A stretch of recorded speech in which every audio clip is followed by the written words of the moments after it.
लोकशाहीचा गळा आवळण्यासाठी हुरडा पार्टीचे आमिष. अशोक आबाडक यांच्या जंगल सफारीने संशय बळावला. लोकशाही तंत्र माजलगाव. राजकारणात काळाची पावले ओळखून चालणे ही एक कला असली तरी लोकांच्या डोळ्यात धूळ फेकून राजकीय खेळी करणे हा लोकशाहीचा अपमान आहे. 15 जानेवारी 2026 हा दिवस माजलगाव नगर परिषदेच्या दृष्टीने ऐतिहासिक आणि निर्णायक होता. एकीकडे शहराच्या विकासाची धुरा सांभाळणाऱ्या नगर उपाध्यक्ष पदाची निवड प्रक्रिया सुरू असतानाच दुसरीकडे माजलगावचे नेते अशोक आबाडक यांनी शहरातील प्रमुख माध्यम प्रतिनिधींना चक्क जंगल सफारी आणि हुरडा पार्टीचे आमंत्रण दिले. या अजब योगायोगामुळे आता माजलगावकरांच्या मनात संशयाची पाल चुकचुकू लागली आहे. हे केवळ स्नेहभोजन होते की सत्य लपवण्याचे एखादे मोठे षडयंत्र? उपाध्यक्ष निवडीचा दिवस आणि पत्रकारांची वाढव वारी. जनतेतून नगराध्यक्ष पदाची निवड झाल्यानंतर सर्वांचे लक्ष नगर उपाध्यक्ष पदाच्या निवडीकडे लागले होते. या अत्यंत चुरशीच्या आणि महत्त्वाच्या पदावर सहाल भैया चौस यांची निवड प्रक्रिया पार पडली. शहराच्या सर्वांगीण विकासासाठी हे पद अत्यंत कळीचे असताना त्याच दिवशी शहरातील पत्रकारांना शहरापासून अलिप्त ठेवण्यामागे नेमका काय हेतू होता? माजलगाव नगर परिषदेत अशा कोणत्या राजकीय घडामोडी घडणार होत्या ज्या माध्यमांच्या कॅमेऱ्यात कैद होऊ नयेत असे नेत्यांना वाटत होते? राजकीय मॅनेजमेंट की लोकशाहीची थट्टा?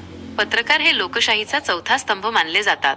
मात्र याच स्तंभाला जर हुरडा पार्टीच्या नावाखाली शहराबाहेरील नवीन फार्म हाऊसवर नेऊन आमिष दिले जात असेल तर ही गंभीर बाब आहे. अशोक आबाडक यांना नेमके उपाध्यक्ष निवडीच्याच दिवशी पत्रकारांची आठवण का झाली? शहरातील राजकीय घडामोडींपासून पत्रकारांना दूर ठेवण्याचे हे नियोजनबद्ध नाट्य तर नव्हते ना?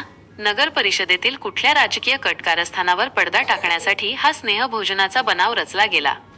सोशल मीडियावर व्हिडिओ व्हायरल. जनतेचा सवाल.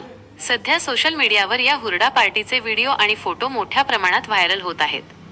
एकीकडे नगर परिषदेत सहाल भैया चौस यांची उपाध्यक्षपदी निवड होत असताना दुसरीकडे लोकशाहीचे रक्षक म्हणवणारे प्रतिनिधी जंगलात मेजवानी जोडत असल्याचे पाहून माजलगावच्या जागरूक नागरिकांमध्ये संताप व्यक्त होत आहे.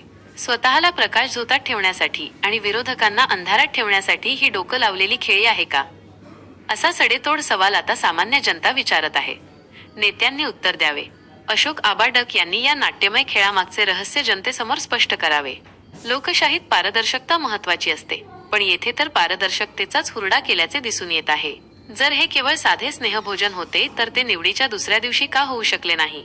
उपाध्यक्ष निवडीच्याच दिवशी पत्रकारांची माजलगावातून झालेली ही पळवापळवी राजकीय संस्कृतीला लागलेला डाग ठरत आहे. निष्कर्ष. राजकारण्यांनी हे लक्षात ठेवावे की तुम्ही पत्रकारांना शहराबाहेर नेऊ शकता, पण जनतेच्या प्रश्नांना नाही. या हुरडा पार्टीच्या धुराड्यातून जी राजकीय खिचडी शिजली आहे तिचा वास आता संपूर्ण माजलगाव शहरात पसरला असून जनता या सर्व प्रकरणाकडे डोळ्यात तेल घालून पाहत आहे.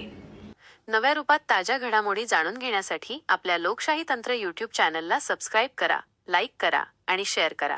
तसेच आमच्या फेसबुक आयडीला फॉलो करा. लोकशाही तंत्र, आवाज आपल्या लोकशाहीचा. सर्वसामान्यांचे प्रश्न आणि भ्रष्टाचाराविरुद्ध आवाज उठवणारे आपल्या हक्काचे व्यासपीठ म्हणजेच लोकशाही तंत्र.